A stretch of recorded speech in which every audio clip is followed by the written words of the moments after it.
Amanat seorang doktor adalah untuk mengubati insan, penyakit dan sanubari. Tetapi, apakah dorongan bagi seorang doktor untuk berkecimpung dalam aktiviti sosial dan menjadi seorang sukarelawan? Dan bagaimana seorang sukarelawan ataupun volunteer menangani tanda soal ataupun persepsi tentang bangsa dan agama di negara Malaysia yang majmuk ini? Penceramah seterusnya adalah seorang doktor yang berhati mulia. Beliau akan berkongsi kisah perjuangan dan perjalanan hidupnya sebagai seorang sukarelawan. Sila beri tepukan gemuruh kepada Dr. Zazali bin Muhammad Yatim.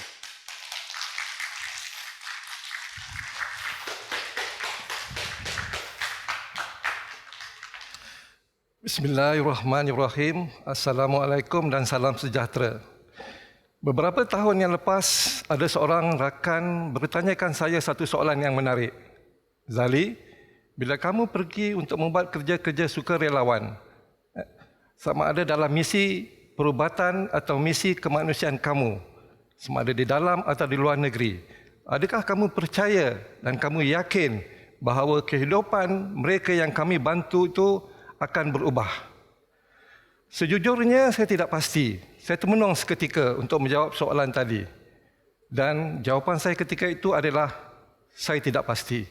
Akan tetapi apa yang saya pasti adalah kerja-kerja itu telah mengubah kehidupan saya. Saya mula berkecimpung di dalam dunia kesukarelawan secara aktif dan teratur apabila saya bertemu dengan sebuah NGO ini. Ianya bermula kira-kira 5 tahun yang lepas. Sewaktu saya dan isteri saya bersama beberapa rakan alumni sekolah menengah saya, iaitu daripada Kolej Melayu Kuala Kangsar, kami telah pergi ke Bandar Termeloh yang pada ketika itu baru lepas kena banjir besar Disember 2014. Niat kami adalah semata-mata untuk cuba membantu penduduk tempatan untuk membersihkan rumah dan sekeliling mereka. Kami tiba di sebuah surau dan di situ saya dapati ada segolongan lelaki dan perempuan yang berpakaian baju T berwarna biru dan seluar putih sedang sibuk, sedang tekun membersihkan surau tersebut. Saya agak ragu-ragu bertanya, mungkin mereka ini daripada luar negeri saya rasa. Muka mereka berupa Cina, mungkin Korea. Dan bila saya tanya kepada mereka, daripada mereka, jawapan yang saya dapati adalah kami daripada sushi. Oh, sushi. Dari orang Jepun lah, saya rasa. Tapi rupanya bila kami terus berbual, kami dapati bahawa pertubuhan Seci sebenarnya adalah daripada Malaysia. Sesiapa yang pernah membersihkan kawasan selepas banjir besar seperti yang berlaku di Temeloh akan mendapati bahawa kerja-kerja pembersihan adalah satu kerja yang agak sukar. Kami mendapati dengan hanya berbekalkan water jet yang kami ada tidak cukup. Namun begitu, NGO yang kami kenali itu menolong kami sebab mereka berpengalaman. Mereka ada bersama mereka lori dan juga jentera-jentera pengangkut yang mana kita boleh gunakan untuk mengangkut barang-barang yang telah rosak. Apabila saya pulang ke Kuala Lumpur, saya membuat sedikit rujukan dan saya dapati NGO tersebut ada mengadakan klinik percuma bagi pelarian di Selayang. Dan saya mengajak isteri saya, jom kita ikut klinik percuma tadi. Dan apabila bagi kali pertama saya pergi ke klinik itu, apa yang saya dapati adalah ramai pelarian-pelarian Rohingya dirawat oleh doktor-doktor NGO yang sama. Mereka juga bukan Muslim dan di situ juga sebenarnya saya rasa terharu. Dan saya berniat untuk sungguh-sungguh mengikuti mereka. Dan seterusnya ia adalah sejarah. Saya sebenarnya adalah seorang yang suka mengembara. Antara tempat-tempat yang saya pernah pergi termasuk London, Paris, Los Angeles dan saya juga pernah ke Tibet di mana saya juga telah pergi ke Everest Base Camp. Saya seorang yang suka memanjat gunung.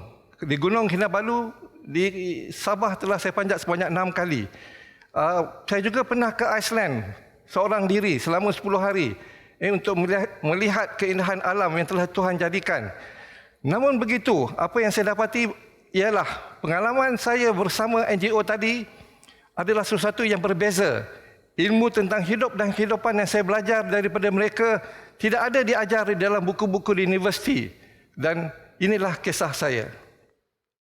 Persat Cambodia adalah tempat pertama yang saya mengadakan misi perubatan saya. Ianya terletak di pendalaman, kira-kira 186 km dari bandar Phnom Penh, ibu negara Cambodia. Ianya terletak tidak jauh daripada Tasik Tongselep. Tasik Tongselep merupakan tasik air tawar yang terbesar di Asia Tenggara. Penduduk Cambodia adalah penduduk-penduduk yang amat miskin.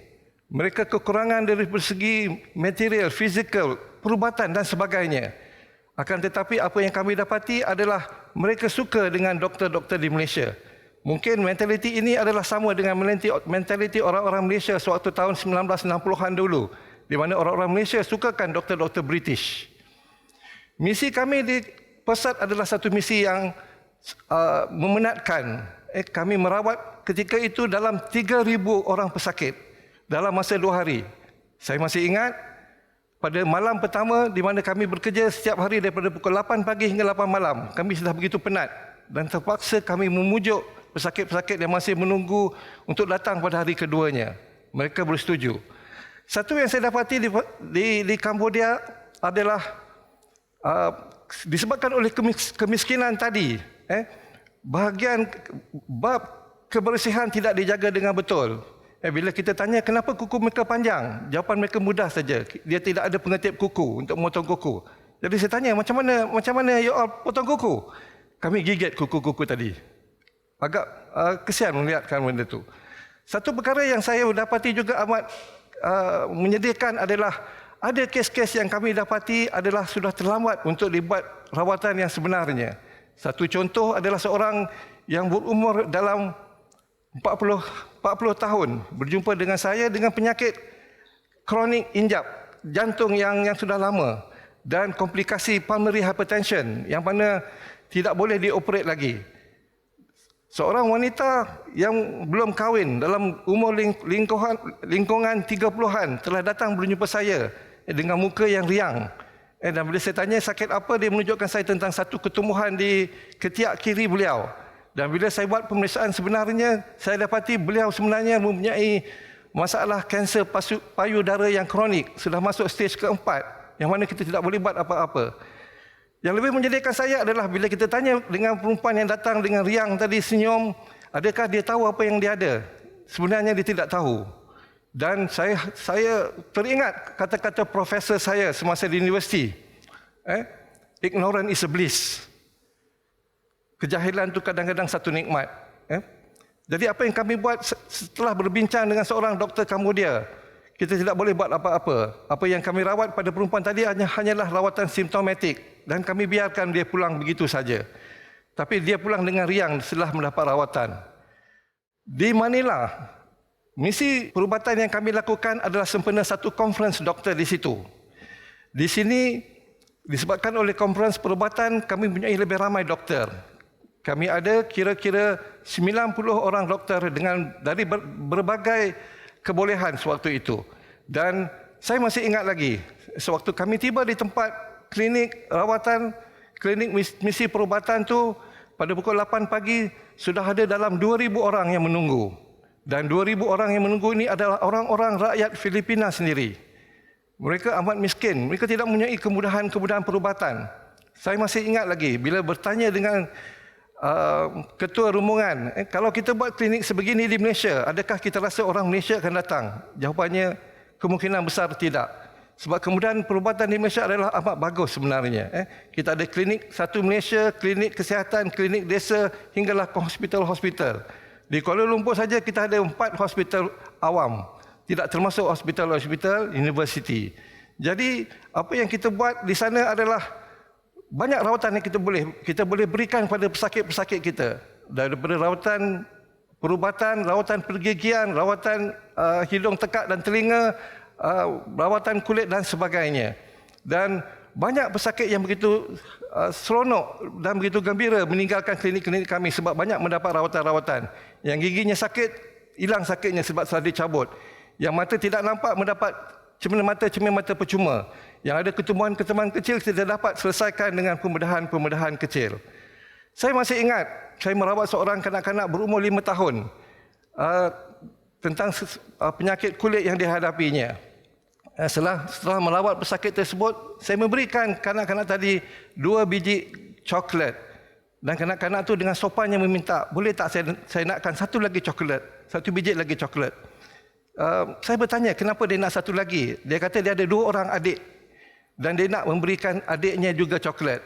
Saya begitu terharu dengan semangat perkongsian yang dia ada, yang beliau ada. Ya, jadi saya berikan dia lagi 2 coklat. Itu adalah cerita-cerita berapa susahnya orang-orang di Filipina. Di Jakarta, satu tempat di mana ramai penduduk. Di sana tujuan lawatan kami adalah untuk berkongsi untuk melihat apakah NGO kami di sana telah lakukan kepada penduduk-penduduk yang mempunyai masalah-masalah kemiskinan di sana. Ada 2 tempat yang kami pergi. Pertama, kami melawat tempat satu penempatan di mana penduduk-penduduk miskin telah dipindahkan daripada tebing sungai Angke kepada perumahan yang lebih selesa. Didirikan juga bagi penduduk-penduduk tersebut rumah sakit, hospital, dan sekolah dan tempat-tempat untuk mereka beriadah. Satu tempat lagi yang saya masih kagum melawat dan saya teringat cerita adalah satu pesantren di Jakarta. Nama pesantren itu adalah Nurul Iman. Nurul Iman mempunyai anak-anak miskin, anak-anak yatim dan anak-anak yang terbiar yang telah dijaga oleh seorang yang bernama Umi Hamidah. Umi Hamidah sebenarnya seorang Singapura.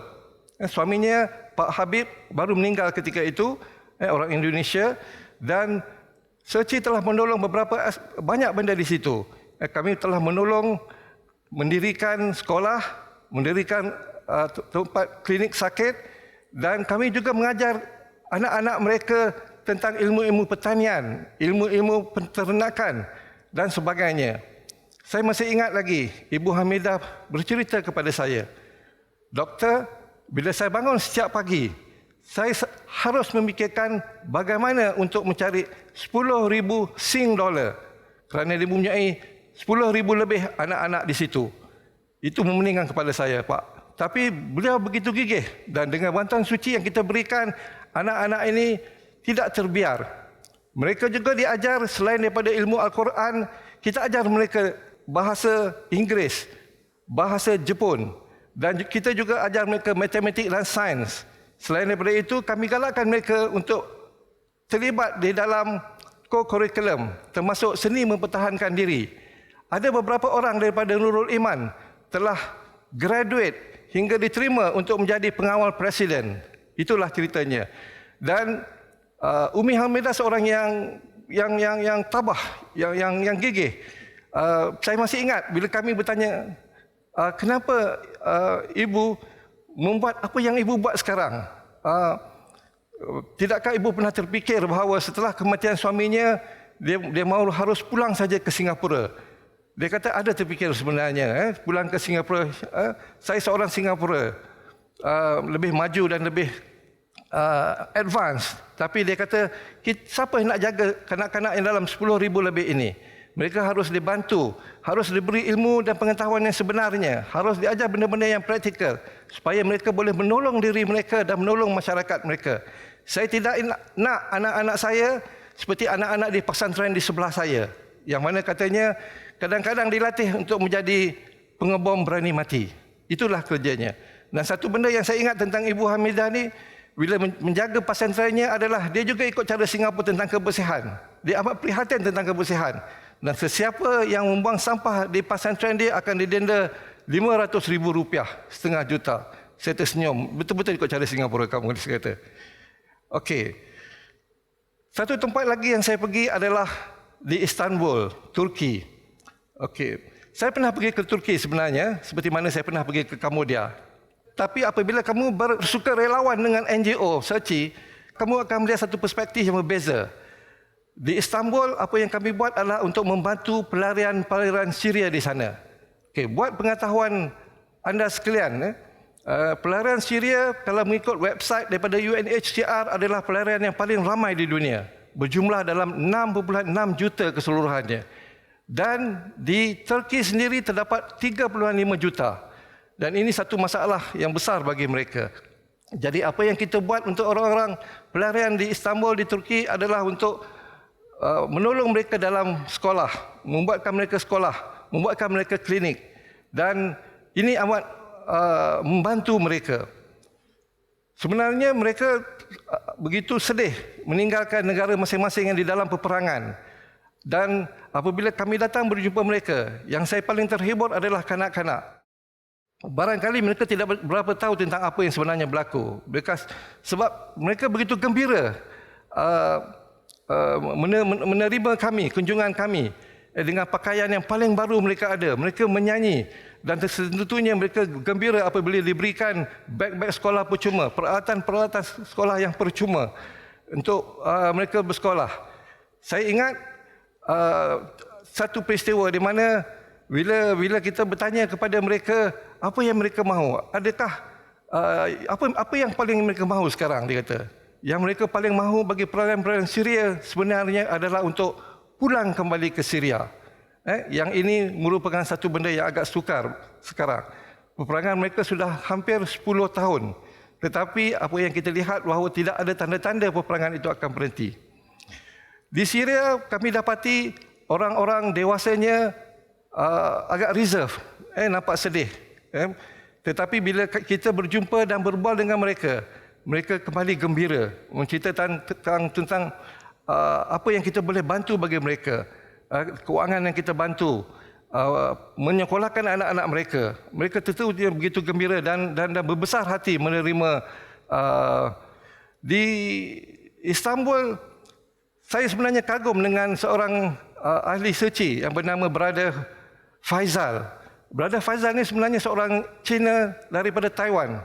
Dia telah memeluk agama Islam, tapi telah sepenuh masa bekerja di situ, menolong beratus ribu orang Syria, membantu mereka untuk memperbaiki taraf hidup mereka. Dia dengan isterinya adalah bagi saya seorang simbol kesukarelawan yang saya kagumi. Ada satu soalan yang sering ditanya kepada saya, Zali, kenapa kamu menyertai SECI? SECI satu NGO Buddha. Kamu seorang Islam yang practicing. Kenapa kamu join SECI? Jawapan saya yang mudah adalah kenapa tidak? Kenapa tidak jikanya kita tahu apa itu SECI? SECI sebenarnya adalah satu NGO yang hebat. Ia telah pergi ke hampir 100 negara di dunia untuk menolong dalam misi-misi kemanusiaannya. Ia mempunyai 60 buah pejabat di 60 buah negara. Dan hospital-hospital SECI adalah hospital-hospital yang bertaraf internasional. Kita mempunyai kebolehan-kebolehan untuk membuat heart transplant, pemindahan jantung, kemudahan som-som tulang, yang mana sebenarnya adalah state of the art perubatan masa ini. Sebab nombor dua, kenapa saya pilih SECI adalah ahli-ahlinya dilatih dengan disiplin yang kuat, menepati waktu, kerja dengan bersungguh-sungguh. Ianya salah satu NGO yang sukar didapati di mana bila ahlinya pergi ke luar negeri, mereka akan mengeluarkan duit sendiri untuk membeli tiket kapal terbang dan mengeluarkan duit sendiri untuk menempah bilik-bilik hotel. Yang mana tidak banyak NGO yang membuat ini. Mereka dengan penuh ikhlas membuatkan benda-benda itu. Perkara ketiga, saya selalu menyatakan kenapa saya join SECI adalah saya selalu berpegang kepada kesamaan yang ada di antara Islam dan Buddha. Manusia sekarang sebenarnya kadang-kadang lebih cerita pada perbezaan. Kalau kita ada 10 perkara dan dalam 10 perkara itu kita ada 8 kesamaan dan 2 perbezaan. Ramai di antara orang sebenarnya bercerita tentang 2 perbezaan tadi yang mana tidak akan bawa ke mana-mana. Saya lebih suka bercerita tentang kesamaan yang ada dan ini akan membawa kita terus ke depan. Kita dapati di SECI ahli-ahlinya selalu bekerja dengan ikhlas. Konsep cinta across the globe, across race, across religion, agama kita telah tekankan. Sebab tu kalau kita perhatikan di Kambodia kami menolong mangsa-mangsa daripada agama Buddha. Di Filipina kami menolong mangsa-mangsa daripada Kristian. Di Jakarta dan di Istanbul mangsa-mangsanya kebanyakannya adalah orang-orang Islam. Bagi SECI tidak ada perbezaan. Sebab kita percaya yang cinta menolong itu adalah universal. Bagi saya, satu benda yang telah mengubah dalam hidup saya. Saya mendapati bahawa bila kita bersukarelawan, kita akan dapati walaupun kita pernah keluar negara, mengembara, tapi bila kita buat kerja-kerja sukarelawan, baru kita mengetahui bahawa di luar sana banyak manusia-manusia yang mempunyai masalah kemiskinan, masalah kekurangan kemudahan-kemudahan perubatan, dan mereka ni perlu dan mahu dibantu. Dan apabila kita tahu tentang kesusahan orang di luar sana, barulah kita sedar bahawa betapa rahmatnya kita di Malaysia ini. Ya, Malaysia bukan satu negara yang sempurna, tapi bagi saya, di dalam ketidaksempurnaan Malaysia itu banyak kesempurnaan yang ada. Dan saya juga berpendirian bahawa memberi itu adalah sesuatu yang, dan menolong orang lain itu adalah sesuatu yang untuk kebaikan saya sendiri. Kata bijak pandai. Kebaikan adalah sesuatu yang kita tidak boleh beri kerana ia akan pulang balik kepada kita. Itulah yang saya selalu pegang. Satu yang saya ingin tekankan di sini bahawa kita sebagai seorang manusia harus banyak menolong orang. Saya pegang kepada satu hadis, saya quote daripada Darqi yang mengatakan yang terbaik antara kita adalah orang yang paling banyak memberi kebaikan pada kemanusiaan. Ianya bukan orang yang paling banyak hartanya, bukan orang yang paling tinggi pangkatnya, bukan orang yang paling tinggi ilmunya, doktoratnya, jika ia tidak menggunakan apa yang ada untuk menolong orang lain.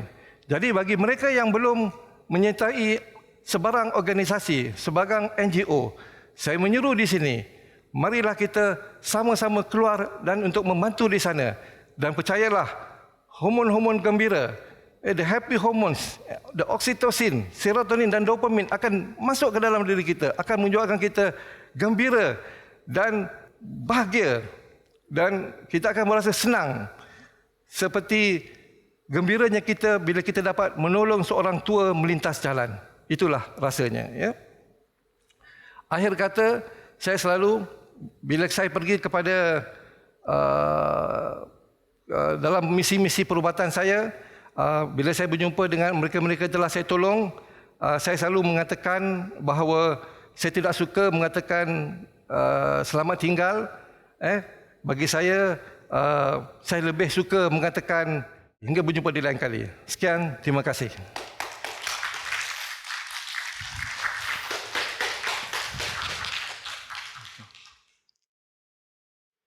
Perjalanan hidup sebagai seorang sukarelawan memang mencabar. Ada kalanya kerja amal yang dilakukan itu tidak mendapat sebarang ganjaran ataupun penghargaan langsung. Akan tetapi, kepuasan lebih bermakna kepada seorang sukarelawan apabila mereka dapat berbakti kepada sesiapa yang memerlukannya. Mereka bersyukur kerana masih ada kesempatan untuk membantu insan sesama. Dengan ini, saya berharap perkongsian Dr. Zazali akan menjadi sumber inspirasi untuk kita semua. Sekian, terima kasih.